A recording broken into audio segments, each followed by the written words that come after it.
Você já ouviu falar da Carta de Judas? Hoje veremos do que ela trata, do que ela fala e o que nos ensina. Vem comigo!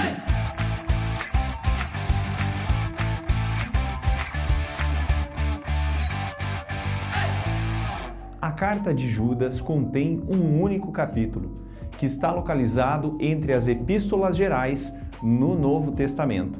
O autor, Judas, autodescreve-se como o irmão de Tiago, o líder da igreja de Jerusalém. Desta forma, este Judas possivelmente também era irmão do Senhor Jesus. A época de sua escrita pode ser situada entre 65 e 70 depois de Cristo. A epístola tem um teor apologético, ou seja, de defesa da fé.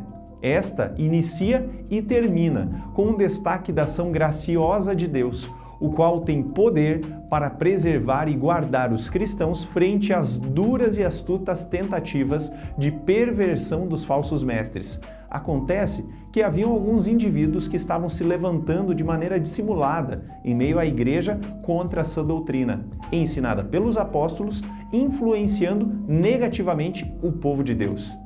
Eles negavam as bases da fé cristã, como a obra de Cristo, a soberania de Deus, a graça santificadora e manipulavam os crentes para benefício particular, opondo-se a todas as autoridades da igreja.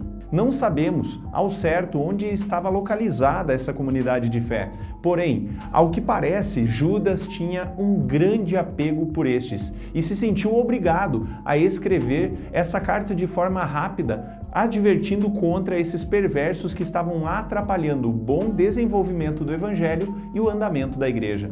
Judas os caracteriza como indivíduos dados à sensualidade, deturpadores da doutrina e destinados ao justo juízo de Deus. Judas também usa algumas figuras para caracterizá-los, apontando que estes eram maus elementos, que eram sonhadores alucinados, possivelmente por alegarem ter visões espirituais para manipular seus ouvintes.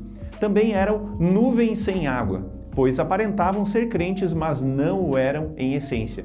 E sem o Espírito, pois não manifestavam em suas atitudes o pertencimento a Deus. Judas destaca que os crentes verdadeiros deveriam permanecer firmes na luta pela fé cristã, sem se deixar levar por esses impostores. Práticas como a oração, amor, compaixão, misericórdia e temor são incentivados de maneira a batalharem em comunidade pela pureza do evangelho que haviam recebido. Esta carta está estruturada da seguinte forma: nos versos 1 e 2, saudação e palavra de bênção. Dos versos 3 a 19, advertência contra os falsos mestres. Dos versos 20 a 23, encorajamento à perseverança na fé cristã. Nos versos 24 e 25, doxologia. Vejamos quais lições esta carta nos traz. Primeiro, mantenha-se na pureza do Evangelho de Jesus. Segundo,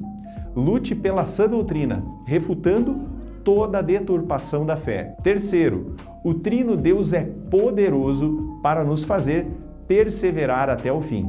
Mais algumas curiosidades deste livro. É provável que essa pequena carta tenha alguma interdependência com a segunda carta de Pedro, pela semelhança em seu conteúdo, ou até mesmo estas tenham se utilizado de uma mesma fonte comum. Há a possibilidade de que este grupo herético descrito na carta possa ter sido o movimento precursor do gnosticismo que perturbou tremendamente o cristianismo no segundo século da era cristã. As festas de fraternidade ou festas do ágape, mencionadas no verso 12, dizem respeito a refeições comunitárias onde se realizava a ceia do Senhor. As alusões ao Antigo Testamento sugerem que seus leitores originais eram bem familiarizados com este conteúdo. Consequentemente, acredita-se que Judas destinou essa carta a uma comunidade de cristãos judeus. A utilização de notas de livros apócrifos não invalida em nada o conteúdo dessa carta, pois são tidos apenas como fontes históricas e não como autoridade doutrinária. Nesse sentido, precisamos lembrar que, por vezes, os demais livros da Bíblia também utilizam-se de menções históricas externas em seu enredo. Você gostou desse breve resumo? Espero que sim! Então curta e compartilhe com todos os seus amigos. Nós, da Faculdade Batista Pioneira, estamos à disposição para te ajudar a entender melhor a Palavra de Deus. Até mais!